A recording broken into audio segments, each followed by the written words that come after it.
All right, free radicals of all shapes, sizes, colors, denominations, orientations, aloha from sunny Florida.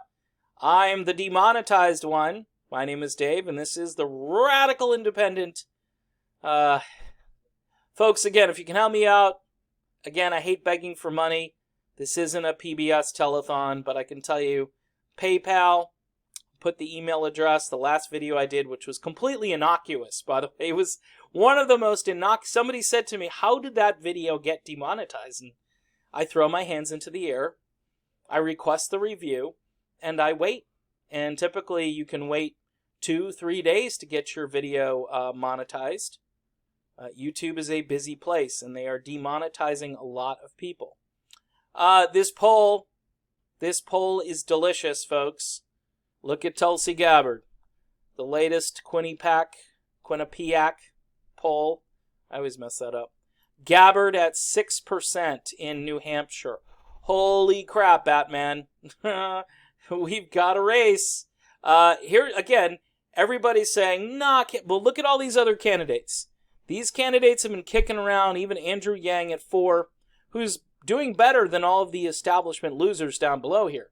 Amy Klobuchar, who seems to be a fallback candidate, she's only at 3%.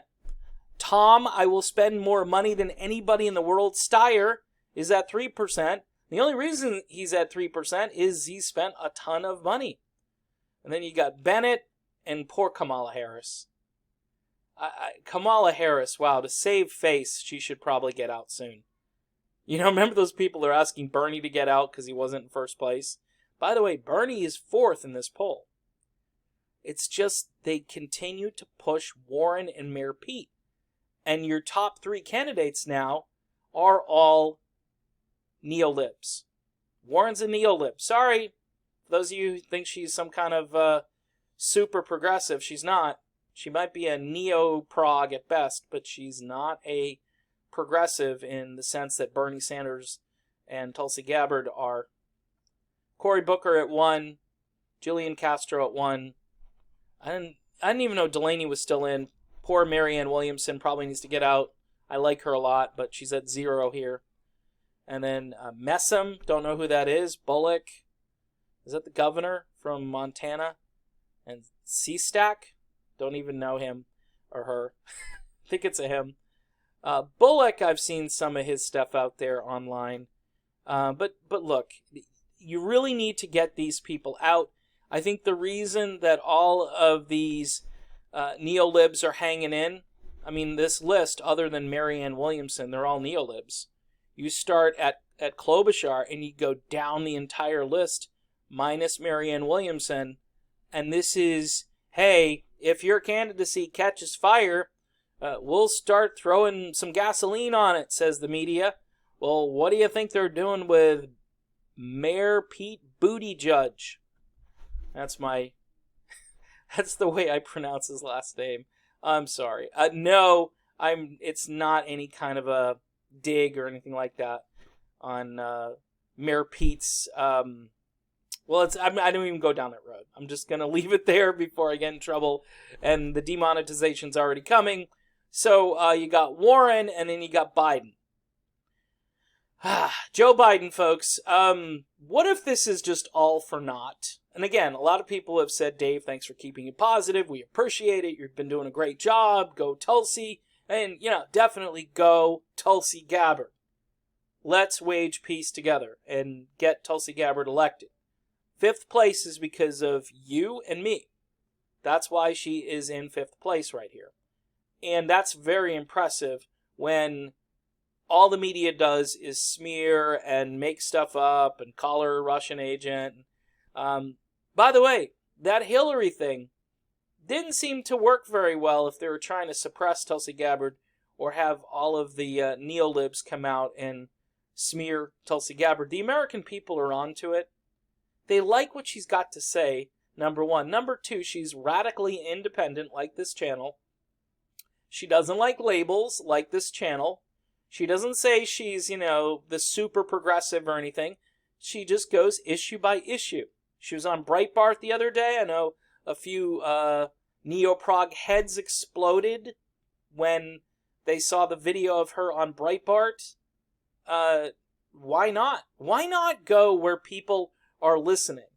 And then you'll peel off Trump people who have been waiting for someone to speak to them, to actually address issues they care about, to sound like they're presidential. I mean, how much more of Donald Trump mangling sentences, how much more of that do people want? You know, it was tough under George W. Bush.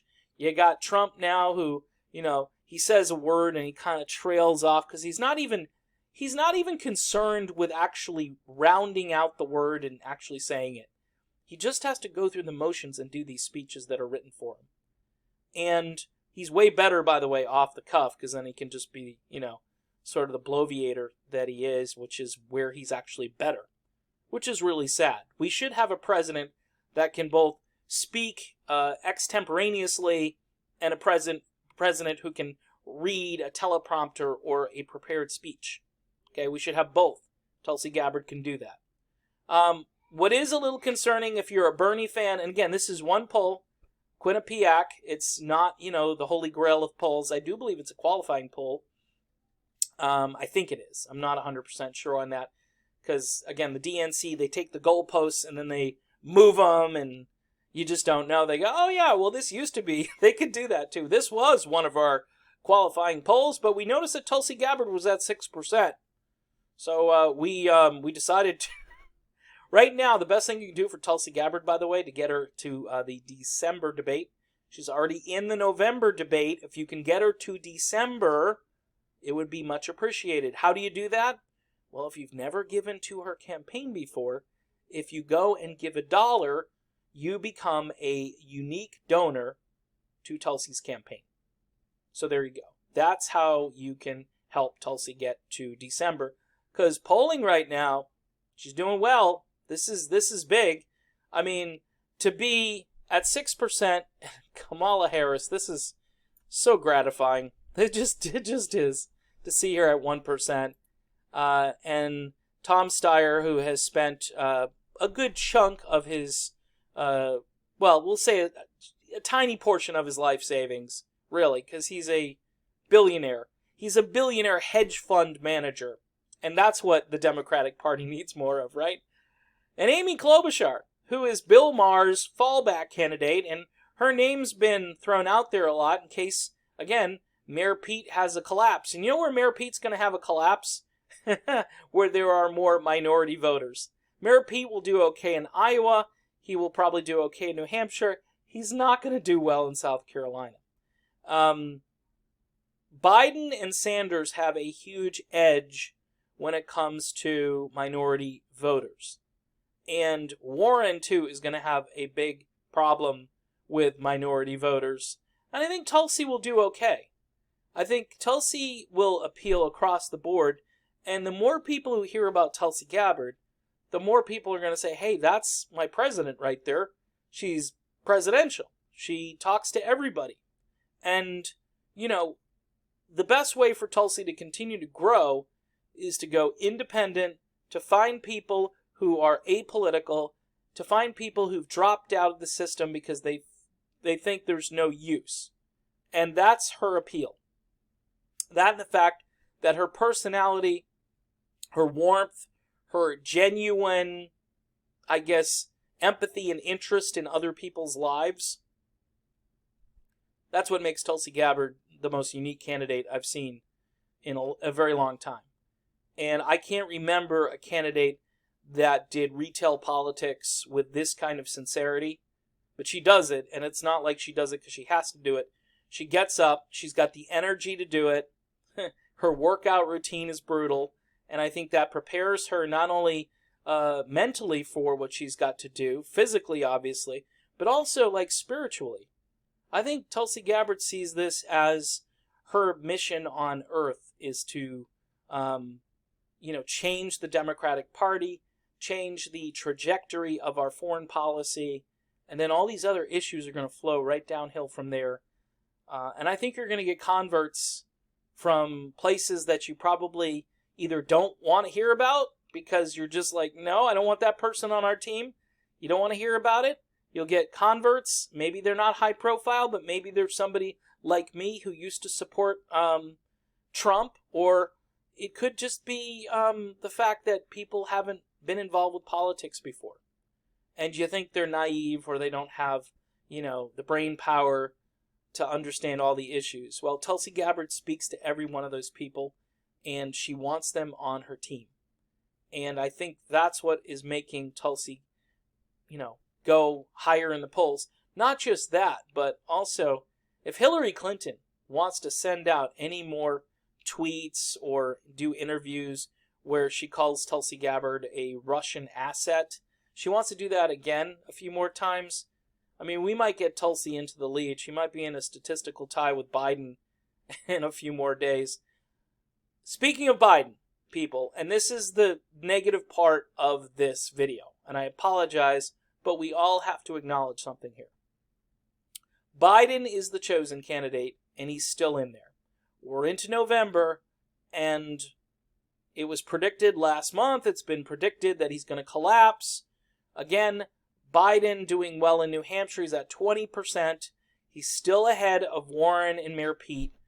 Mayor Pete is the fallback candidate, and then Klobuchar is the next fallback candidate. Warren technically is kind of like their darling too, but right now it's all about Mayor Pete and then maybe Amy Klobuchar. But the fact that Joe Biden is still at 20% tells us that the majority of the Democratic Party has been trained to not care about independent and progressive issues. They've just been trained. What they've been trained for is not to like Donald Trump, which obviously there's been 3+ years of that, more if you count the election cycle. They've been trained that impeachment is a necessity, which is basically a distraction from real issues that need to be discussed. And they've also been trained that Trump, just his existence, is a threat to the country. Maybe it is, maybe it isn't. All I know about Trump, and please don't hit me back, push back, it depends who we get as a Democratic president. Is it going to be better than Trump? Everybody would say any blue will do. If Biden, Warren, Mayor Pete, or Amy Klobuchar get to the Oval Office, Tom Steyer, put him in there. If any of those candidates get to the Oval, they're going to get a blank check to do whatever foreign policy they want to do, and they won't even have meetings. They'll have meetings with the generals where they go, okay, they'll bob their head. They'll say, okay, Elizabeth Warren, her head will be bobbing all over the place. Well, she does that when she lies, but it'll still bob all over the place because she'll be in agreement with all of the countries that we need to get involved with, i.e. invade, i.e. change their dictator or their leader, okay? And that's what I mean. Trump, believe it or not, I think Trump is more of a pushback against the traditional military-industrial complex. The only problem with Trump is he wants to just kind of have a legacy, I think, at this point. I don't even know if he cares about winning the next election. I think his big thing is, hey, I tried, and he can say, I tried, I pushed back, I didn't want to do the Syria thing, I didn't want to do the Libya thing, I didn't want to do the Venezuela thing. He does kind of want to do the Iran thing, which is disturbing, but, that's, and again, he's 100% for Israel down the line, which, is questionable, obviously. I, for one, believe that no country should be controlling our foreign policy. And without being too blunt, I think Israel has a little bit more to do with our foreign policy than they should. We'll put it that way. So, Biden at 20%, again, should be very bothersome to political observers, to more independent and progressive-leaning folks. Because if Biden maintains that 20%, he's going to be the nominee. He's going to be the nominee because he goes to South Carolina. I don't know if anybody can touch him. Bernie might get close in some of these states. Bernie might win some big states, but down where I live here in Florida, it's just all they do is talk about, is it going to be Biden or Trump? They're already in general election mode. They're not talking about Bernie Sanders. They're not talking about Elizabeth Warren. They're talking about Joe Biden. Joe Biden is, for good or bad, and probably bad, the name that people recognize. And this is how simplistic things can be. Name ID. That's what it comes down to. Yeah, I know about Biden. He was VP under Obama. I loved Obama. So if I loved Obama, then I'm going to love Biden too. And just check the box and get on with my life. He's not Trump. And I liked Obama. So there you go. Even though Obama presided over some of the greatest stagnation we've ever had in our economy, he continued the endless war policy and expanded it. But I guess there are a ton of Americans, and especially on a day like today, Veterans Day, they truly believe that that's okay. That we need to do that stuff. That's dirty stuff. America has to go and assert itself around the world. And you wonder why we can't fix homelessness. We can't clean up blighted areas. We can't even repair basic infrastructure. We can't get clean water to places like Flint. And we continue to extract resources from these places that we go. And that, to me, just reeks of blind and I don't know. It's like somebody who's addicted to imperialism, and they're a junkie and they can't quit. And that's where we're at right now. We are at that place, and Joe Biden represents everything's going to be okay. We get rid of Trump and we put Biden in. Hey, when Cenk Uygur, whatever the guy's name, when he says that, he says, yeah, you bet. If it's Biden, they're full speed ahead for Joe Biden. Tell you what, if it's Biden versus Trump and there's not a vigorous third party out there, we're totally screwed. All right? But here's the thing. We got Tulsi in 5th place, people. That's some good news right there. And it's because of you and I and the fact that Hillary decided to boost her. Which, thank you, Hillary. I've said this already on Twitter. I want to thank Hillary Clinton for that. And any other neo-lib media types or candidates, if you want to help bolster the candidacy of Tulsi Gabbard, please throw some smears at her, because she's got the boomerang slingshot, and she uses it effectively, and those poll numbers will continue to go up. She's right behind Bernie Sanders. Not right behind, but she is technically the next person after Bernie Sanders, which, hey, Burns, I love you guys for the most part. Some of you don't like me. Tulsi Gabbard has a chance to be the nominee. I know you don't want to hear that. If a neo-lib was at 6% and climbing right now, the media would be going nuts. But because it's Tulsi, it's going to be a blackout. You'll see. All right, people, I'm done with this. Don't forget, Patreon, PayPal, demonetization, it's coming. There's nothing I can do about it. I want to keep doing this channel, so I need your support in order to do it. And I need to raise, probably at least $100 to $200 per week on this platform to keep this thing going. So, if you've run into some money or you haven't, you can just give a few bucks. I'll take the few bucks. I hate to even do this. If you want to do a monthly sponsorship over on Patreon, you can do that. There's a logo up on the right side of the YouTube banner. That is also my music channel, which is actually making me a lot more money than this channel, and probably always will, because I'm radically independent over here. If I was radically neoliberal, which there is no such thing, it's an oxymoron, I'm sure I would be at like 50,000 subscribers and climbing. If I was talking about all of these great neo-libs each day, that would be so gross if I had to do that. It'd just be icky. Be icky, as my 5-year-old says. All right, I'm done. I'll be back soon. Aloha. Have a great Veterans Day. See you soon.